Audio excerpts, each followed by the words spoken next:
Vous écoutez Z sur 7, le podcast quotidien de Trends Canal Z. Aujourd'hui, nous sommes le 1er mars. Votre podcast aujourd'hui est écrit par Salomé Baya et animé par Anne Marchand. Bonjour à tous et à toutes. Aujourd'hui, dans ce nouvel épisode, à l'usine Audi de Forêt, il s'agissait des derniers moments de production. L'occasion pour des dizaines de travailleurs de se retrouver. Et on veut en particulier remercier les gens qui ont travaillé pendant les dernières semaines. Bonne nouvelle pour Belfius qui annonce de bons résultats pour 2024 avec des bénéfices en forte croissance. Une occasion de raviver le débat sur la privatisation du bancassureur. Mais je crois qu'il est de l'intérêt tant du gouvernement que de l'intérêt de Belfius de diversifier notre capital. Restez bien à l'écoute, Z sur 7, c'est maintenant.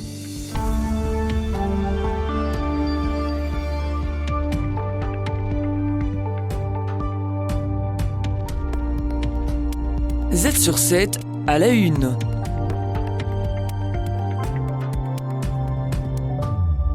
À l'usine Audi de Forêt, les derniers instants de production ont réuni des dizaines de travailleurs venus saluer leurs collègues et interpeller une dernière fois la direction qui les remercie pour tout le travail accompli. Peter Dor, porte-parole d'Audi Brussels. Nous voulons remercier tous les collaborateurs pour leurs prestations et pour leur engagement des dernières années. Et on veut en particulier remercier les gens qui ont travaillé pendant les dernières semaines pour construire les derniers Q8 e-tron. Fermeture définitive de l'usine après 77 ans. La quête d'un repreneur échoue et ce sont près de 3000 salariés qui perdent leur emploi. Peter Dor à nouveau, ainsi qu'Omersan, responsable qualité d'Audi Brussels. On a toujours dit on va prendre notre responsabilité sociale et c'est ça qu'on va mettre aussi en réalité. C'est-à-dire on va aider les gens, supporter les gens le maximum pour trouver un autre job. On doit suivre une cellule de formation pendant 6 mois. Avec mon âge, comme j'ai plus de 45 ans, je dois suivre une cellule de formation pendant 6 mois. Et pendant la cellule-là, décider de faire quelque chose, suivre une formation sur quoi que je veux travailler, qu'est-ce qu'on peut trouver pour moi sur le marché. La fermeture de l'une des usines les plus modernes du pays est un coup dur pour Ajoria, la fédération de l'industrie technologique, qui appelle à un gouvernement bruxellois rapide pour travailler avec les autres pouvoirs sur un avenir industriel pour le site.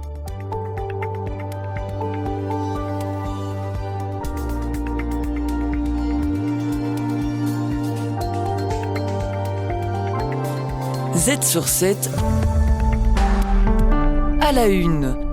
Des bénéfices en hausse pour Belfius en 2024. La banque dépasse encore le milliard, rapportant 445 millions d'euros à l'État. De quoi relancer l'idée d'une privatisation du bancassureur afin de créer un fonds de financement de la défense. Une piste défendue par son CEO, Marc Rézière, que nous écoutons tout de suite. Nous sommes cohérents depuis de longues années. Nous estimons effectivement que notre actionnaire, qui est l'État belge, est en même temps notre régulateur.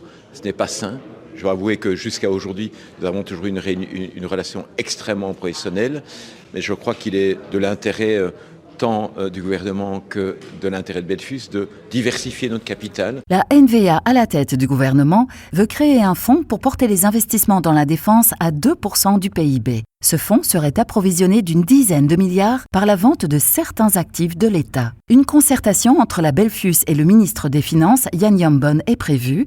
Son CEO, Marc Rézière, propose de céder 1/5 de son capital. Nous pensons à 20% au travers d'un private placement, de manière à effectivement éviter d'avoir un régulateur qui est en même temps notre actionnaire. Et au-delà de cela, effectivement, c'est 20% du capital belge ou une certaine valeur. Et donc, ça permettrait effectivement au gouvernement, par exemple, de nourrir son fonds qu'il a décidé de créer pour la défense, tout en impactant très très peu le dividende en montant absolu. Diversifier le capital de Belfius pourrait booster les dividendes, aujourd'hui limités à 40% du bénéfice. Avec une cession d'une partie des actions, la Banque centrale européenne pourrait autoriser une distribution à 50%, compensant ainsi les pertes pour l'État. Un atout aussi pour un développement international. Et si nous souhaitons toujours nous diversifier en termes de revenus, nous ne pouvons pas ne pas regarder l'international. Et c'est dans cette vision stratégique que depuis 1 an maintenant, nous regardons effectivement des opportunités de développement en dehors de la Belgique, plutôt dans des pays qui nous sont proches. Belfius revendique son rôle de soutien à l'économie belge. En 2024, 14 des 24 milliards de crédits accordés ont bénéficié aux entreprises du pays.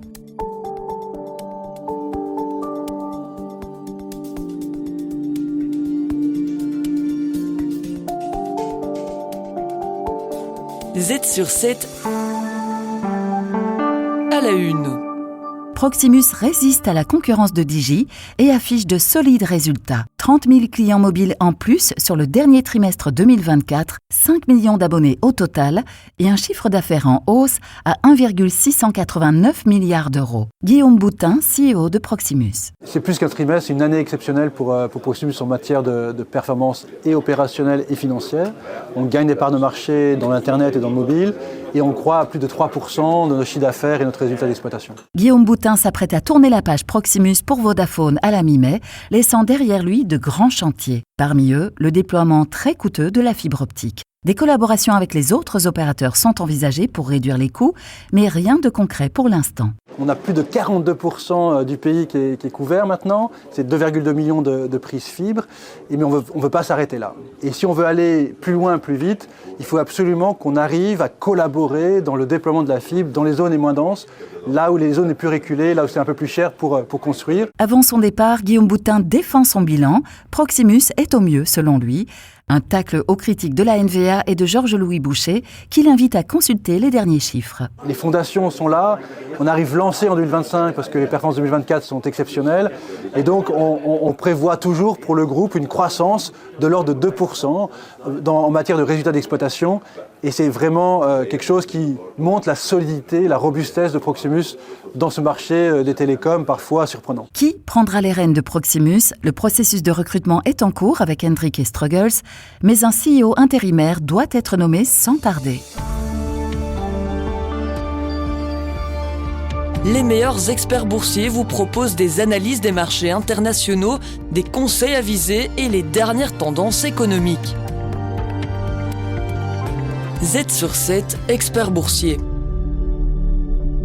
Pour terminer cet épisode, Nicolas Deltour, stratégiste de la banque Belfius, vient nous détailler l'actualité boursière. Depuis le début de l'année, les marchés boursiers européens enregistrent de bonnes performances.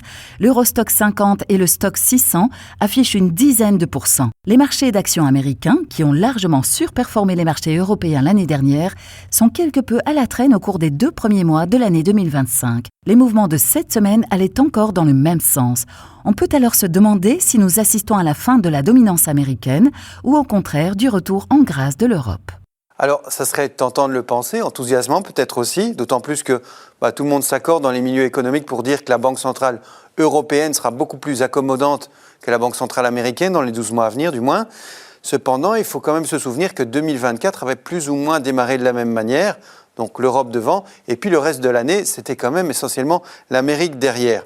Vous avez pour le moment certains grands acteurs qui recalibrent leur portefeuille, notamment les grandes banques américaines, justement, et on rachète un peu de ce qu'on ne détient pas assez ou de ce qui est très bon marché. Et l'Europe coche toute une série de ces cases. Et comme le vieux continent pèse beaucoup moins lourd et beaucoup moins grand en termes boursiers que l'Amérique, eh bien, tout flux rentrant a proportionnellement beaucoup plus d'impact. C'est ce à quoi on assiste. Après, depuis la mi-novembre, le marché américain, c'est vrai, au total, ne fait pas grand-chose. Il est relativement à l'équilibre depuis le début de l'année. Mais il faut gratter un peu derrière la situation pour comprendre ce qui se passe réellement, puisque vous avez, et en particulier aux États-Unis, certains gros arbres qui cachent la forêt boursière. Cela pourrait vouloir dire que quelques poids lourds sous-performent, pendant que d'autres plus petits acteurs fonctionnent tout de même bien. Exactement, et vous voyez peut-être venir avec mes gros sabots, les poids lourds en question, ce sont ces sociétés qu'on appelait les Magnificent Seven, donc les 7 magnifiques l'an dernier, ceux-là même qui concentraient quasiment toute la performance du marché américain il y a encore quelques mois, eh bien aujourd'hui sont en queue de peloton, au point que si vous scindez le plus grand indice américain qu'on appelle le S&P 500, donc les 500 principales actions américaines, vous les scindez entre les 7 plus grosses et les 493 qui suivent, eh bien ce sont les 493 qui suivent qui battent les Magnificent Seven.